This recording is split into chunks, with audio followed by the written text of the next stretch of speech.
Like we did a little CJ Casino last night. Yeah, I assume you done him back in the day. Yeah, plenty of times, but like right now it's like a gray area because the Yayo shit. Yeah, and I'll post me and Yayo are in business. You know, Yayo's your artist.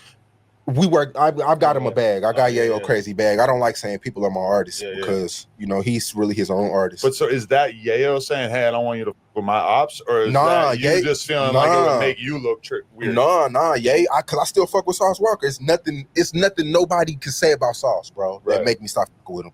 It's nothing nobody can say about Yayo to make me stop fucking with him. I fuck with both of them, like, but CJ, we just like it's like a love-hate thing. Like he'll get on the internet, go off on me, and text me, go crazy on me, FaceTime, go crazy. So it's just like a gray area. But I don't not with him. It's just that's just the time being as of right now. It has nothing to do with Yayo. I think like a lot of people, myself included, Vlad included, over the years have realized that if you really want to be the guy producing the most content, that you gotta kind of just let the rappers talk about you at a certain point and just be able to take them back. And once they're done, like, all right, you want to do another interview? All right, cool. Exactly. Cool. Yeah, but I have nothing against. But you know, with Yayo and him got going on, like that's like real Fort Worth shit. But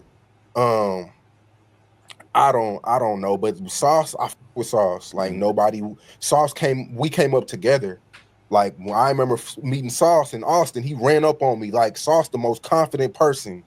Like he just wears it. And I know y'all got like a funny relationship. I mean, I feel like I respect Shawn Cotton 100%. Black man got his own platform, doing his own thing. He's different. He's not like everybody else. You know, base his platform like everybody else. He's been in the game for a long time. And the way he moves is different. I like the way he moves. That's how you're supposed to move. Now watch what this nigga Adam about to say. He always turns something negative. I've never done anything but show him love. Like his main gripe with me is that I said that I wanted to do an interview and crack a pint with him, which I thought, okay, we're both lean enthusiasts, so that would be cool. Him probably more so than me, but he took it as more like a racialized thing of like that I didn't respect him, which is like, bro, like if you wanted to negotiate a fee, we could have done that too. I was just talking about the pint. That's on me. Yeah, that's not like your payment. Yeah, I don't know. Maybe I phrased it differently at the time, but even when I like, no, you didn't say it like that. So you should have said it the way you said it at the time, Adam. Stop it. You know Shawn Cotton, like, come on now. I know how you said it. That ain't the way you said it. I go back and forth with him. I try not to be disrespectful because I've always been such a big fan of him and I respect him as an entrepreneur and everything. And even when he was like kind of ranting against me the other day, he was like, I respect you going to Houston and doing content with all these artists and bigging up the city. And so I feel like it wasn't like a pure hatred thing. Yeah. No, I fuck with Sauce, man. And he's like the first dude. I met him like 2013. He was probably like one of the first guys who had money like before rap. Like all the shit he's saying is like it's true. Right. So wait, how did you actually meet Charleston? And did you have the vision for the fact that you guys were going to have this sort of long-standing content relationship? I was in the bed with my girl and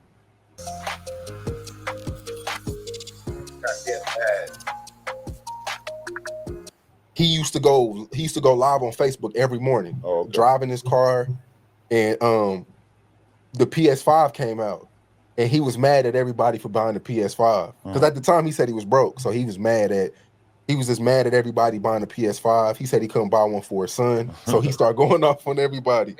And I told my girl, I said, I'm gonna make this guy rich. That's a real nigga right there. That is a real nigga right there. I swear that's a real nigga right here. Charleston been down with this nigga for almost 6-7 years. Probably not. No, I say about 6-7 years, probably almost.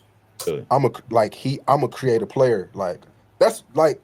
And at this time, he had no followers. Like how he was known. He was known in the city for sure. Like he was already doing his thing. I ain't gonna come in and act like he was just a bum on the street and I just turned him up. But I did turn him up. But he already had the formula down. Like he already kind of semi understood the internet. So I told my girl, I said, I'm gonna turn him up. And then he used to put his number all over the internet. And I had text him. I said, yo, this is Say Cheese. Like, let's do an interview. And he didn't hit me back. So I'm like, damn. And then he was still posting on Facebook. So I had called him one day. He didn't answer. Then I texted him. He finally got back with me. And then we did the interview, and did it go nuts from the first one? Didn't. It No, didn't. okay.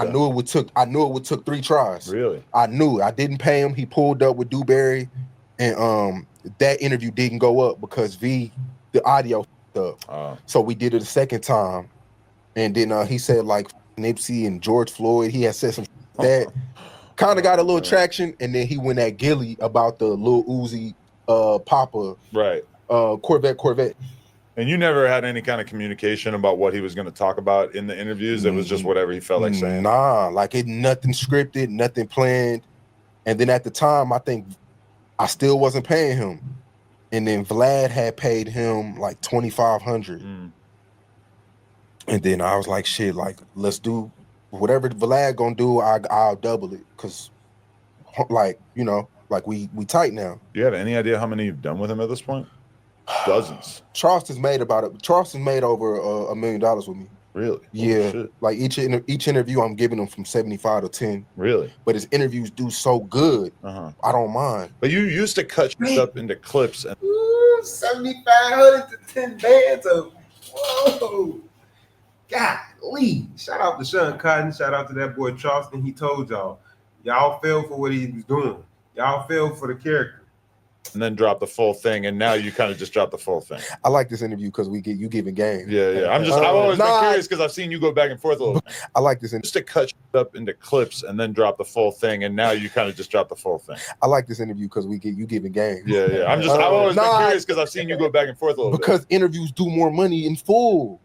You think that overall that makes you more money?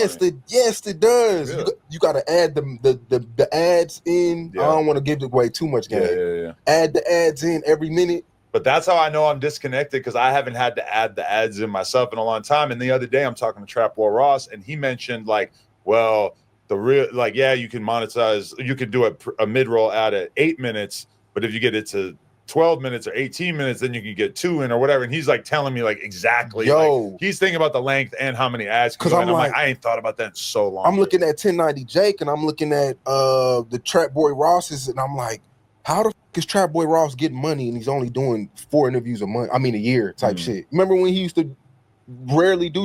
Yeah. But it makes sense now because you're making more money in one chunk, and then you can still break it down afterwards. Well, that's what he's really smart with, is he'll make the video so that he can cut out the chunks and put it on the second channel.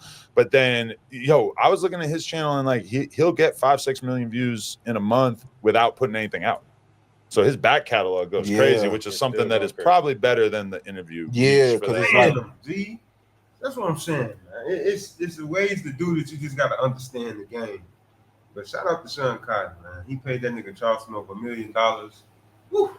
He does more like a dinner documentary type of format. Like, people just go back to it over and over. Yeah. I always wonder like would Vlad start doing full because it makes more money. I mean, he does clips and then full, but then he also has the membership. Same thing with us, where it's like he's trying to get people to give him $5 a month, and then they can get it. Membership? He does more than us, but he's been doing it for like 5 years. It's definitely decent. I can see it growing and growing. Like he told me how much he was making from it, like the first month, and then I never asked about it again for like 4 years, and then I asked him about it, and I'm like, oh, okay.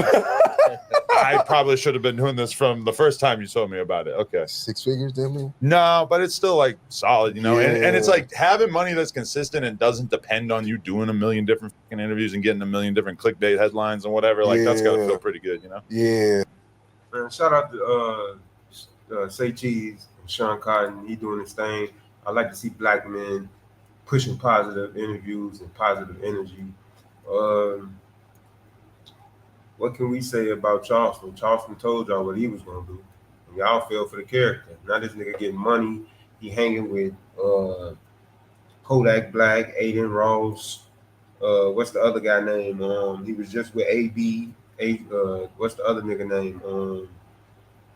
He been hanging around a lot of people. We just put it like that. Charleston told y'all he was getting to the money. Shawn Cotton put him in a position. I ain't calling out nobody else. Shawn Cotton was the first person to put him in a position. He had his little own thing going, but Shawn Cotton gave that nigga the dough. Gave him the key to the door. Yeah.